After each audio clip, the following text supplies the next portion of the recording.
Welcome to The Explainer. Today we're taking a little trip down into the labyrinth of the human mind, uncovering the invisible forces of dark psychology.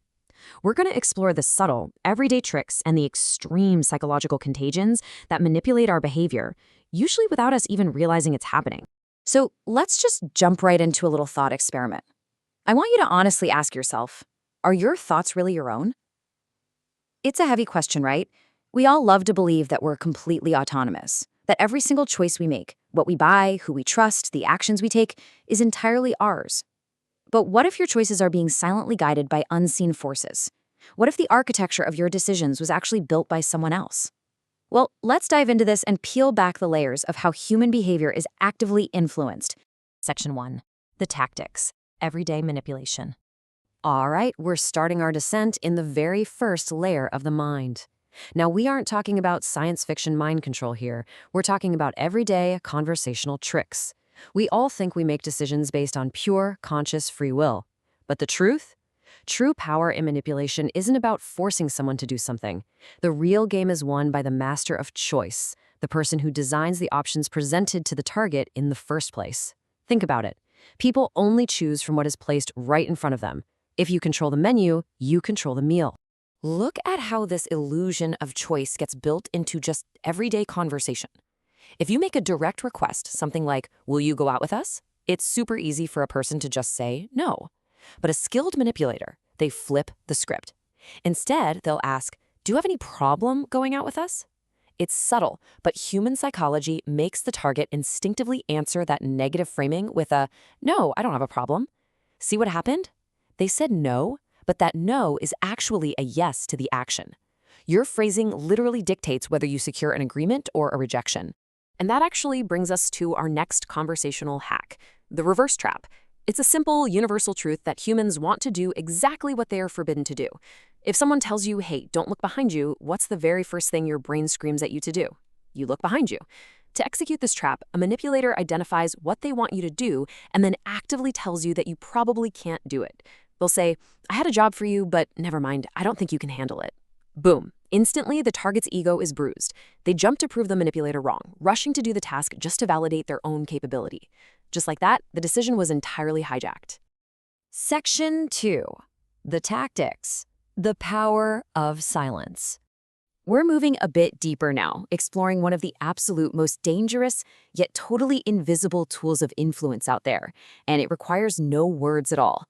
Psychology tells us that silence is real power. People so often mistakenly believe that the person who talks the most is the strongest in the room. Actually, scratch that. It's the exact opposite. True power belongs to the observer. By holding eye contact and remaining completely, utterly silent, a manipulator creates a heavy, suffocating void. Human beings absolutely hate empty conversational space. It causes intense discomfort, fear, even anxiety. So if a manipulator wants a secret from you, they don't demand it. They just say, "I know everything," and then they just stop talking. The target's guilt rises, they start to doubt their own words, and they inevitably speak just to break that unbearable tension. Okay, that was just 5 seconds of silence. Did you feel how heavy and uncomfortable that empty space became? That exact feeling, that pressure, is what forces people to spill their secrets and completely surrender their power. Section 3. The Science. Hijacking the Subconscious. So the really crucial point here is understanding why these tricks work. Like, why is your brain so incredibly vulnerable to these hacks? Well, our brains do have defenses, but they can be bypassed. One way is through subliminal messages, stimuli that fall completely below our absolute threshold of conscious awareness. Basically, we receive the info, but we aren't consciously aware of it. But you know what the quickest path to hijacking a decision is?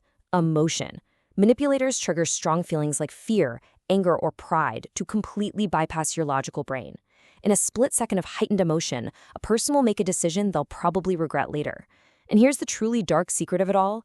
Victims rarely remember the logic a manipulator used. They only remember how that person made them feel. On top of that, our conscious attention is shockingly limited. It's a phenomenon known as inattentional blindness. This was famously demonstrated in a study by researchers Daniel Simons and Christopher Shabrez. Participants watched a video of people passing a basketball and were told to hyper-focus on counting the passes. Well, during the game, A person in a full black gorilla suit walked right through the middle of the screen for 9 whole seconds. And guess what? Nearly half of the participants completely failed to see the gorilla. Literally no idea it was there. Because their attention was directed elsewhere, they tuned out completely visible information. If your attention is directed by a manipulator, you're going to be entirely blind to their real motives. Section 4. The extremes: obedience and authority. Now, let's scale this up from individual mind hacks to the terrifying realities of societal control. What happens when manipulation comes from the top down? Well, obedience to authority occurs when an individual changes their behavior to comply with a demand from an authority figure, usually out of fear of the consequences. Stanley Milgram's classic psychological experiments chillingly illustrated this exact thing. He demonstrated just how shockingly easy it is for ordinary human beings to surrender their autonomy and commit harmful acts, simply because an authoritative figure in a lab coat instructed them to do it. It turns out our social conditioning to obey can completely override our personal moral compass. This complete surrender of autonomy brings us to the clinical concept of hypnosis. How does a professional actually induce a state of heightened suggestibility? There are 4 consistent steps. First, the subject focuses on a single object. Second, they're guided to relax and become sleepy. Third, they must be open to the process. They have to actively trust the hypnotist and just let go. And fourth, they engage their imagination.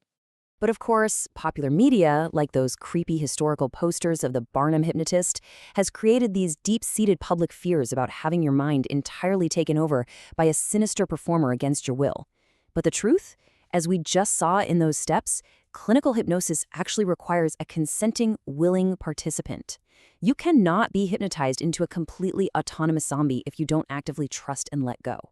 The true danger isn't some guy with a swinging pocket watch.